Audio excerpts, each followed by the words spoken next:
Meus amigos, se você está nos acompanhando nessa sequência sobre o assunto línguas do apóstolo Paulo, você está percebendo como Paulo estava desenhando o assunto, explicando a igreja de Corinto. Anteontem ele falou que preferia falar 5 palavras do que 10.000 em língua desconhecida. Ele falou, a língua que importa é a língua que o povo fala. Ninguém deve falar nenhuma língua estranha. Aí anteontem, ele mencionou que eles não deveriam ser meninos no entendimento, mas adultos no entendimento, que a igreja estava sendo meninos. E ontem, Paulo chega a dizer, está escrito na lei, porque por gente de outras línguas e por outros lábios falareis a esse povo e não me ouvirão, diz o Senhor. Depois que Paulo fez toda essa explicação, esse verso 22, você deve guardar, ler e reler e perguntar ao Espírito Santo o que é que Deus quer te mostrar neste verso. Olha só, de sorte que as línguas são um sinal não para os fiéis.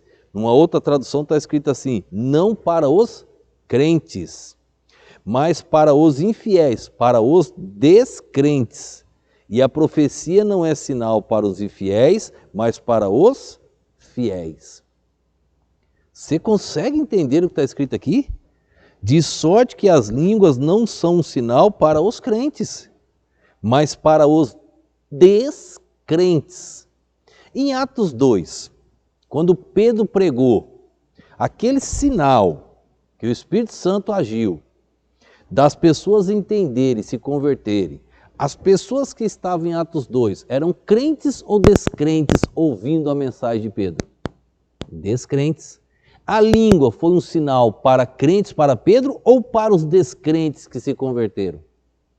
Para os descrentes. Línguas não é sinal para crentes. Agora encrencou, né? Como é que estão falando dentro das igrejas os crentes?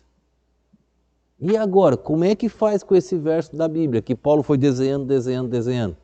Aí ele continua e diz que a profecia é sinal não para os infiéis, mas para os fiéis. O pastor no culto, ele prega para quem? Para crentes ou para descrentes? Ele prega para os crentes. Ele mencionando, quando você fala das grandezas de Deus, o amor de Deus, o poder de Deus, falando para os crentes. O que mais que esse verso nos ensina?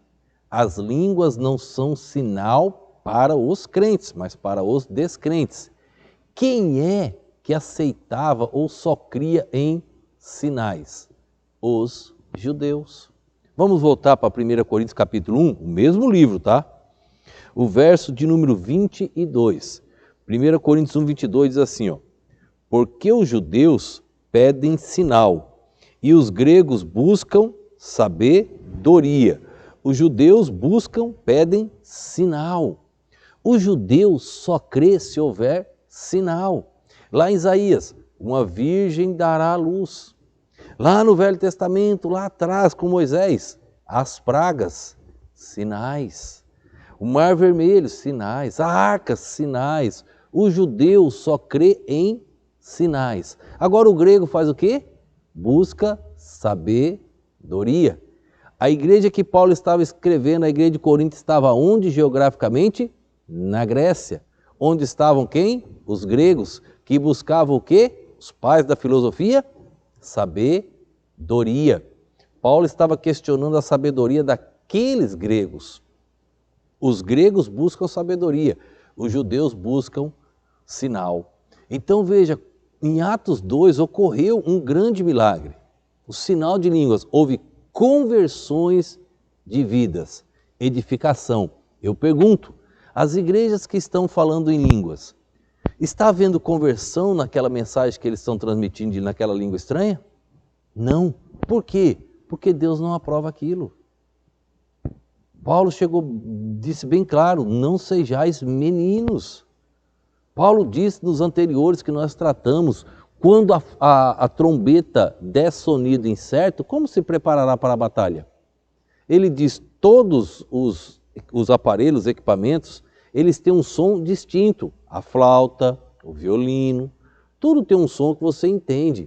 Agora, se a trombeta tiver um som incerto, porque a trombeta era usada pelo judeu para cada ocasião, para a guerra era um, para o casamento era outro, para outra festividade e assim por diante. O de jejum, o sabate, cada um toque de trombeta diferente. O judeu sabia. E se o toque fosse desconhecido? Paulo estava desenhando para que eles entendessem. Os dons têm que ser para edificação. E no capítulo 14 ele estava mostrando a administração dos dons, que eles estavam fazendo tudo errado.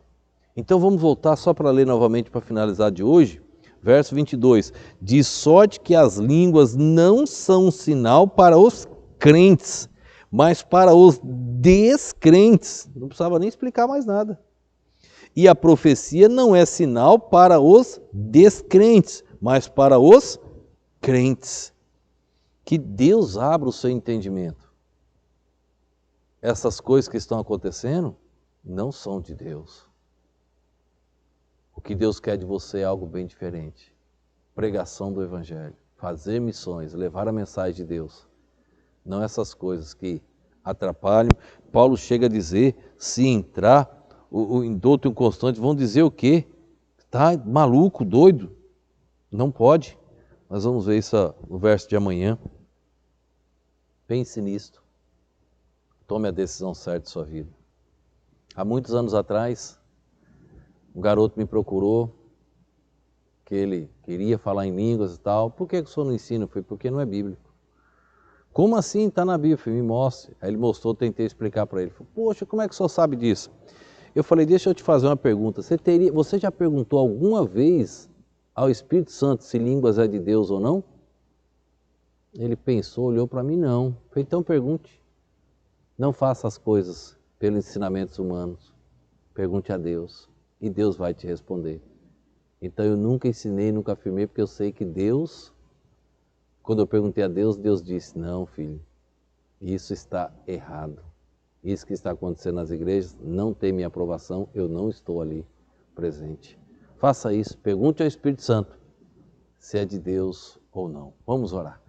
Obrigado, Pai, por esse dia, por esse momento, obrigado pela Tua perfeita e poderosa palavra. Continua abençoando as vidas que assistem e ouvem estas mensagens. Glorifica o Teu nome, Pai. Eu te oro, te agradeço, no nome e no poder do nosso Senhor e Salvador Jesus Cristo. Amém.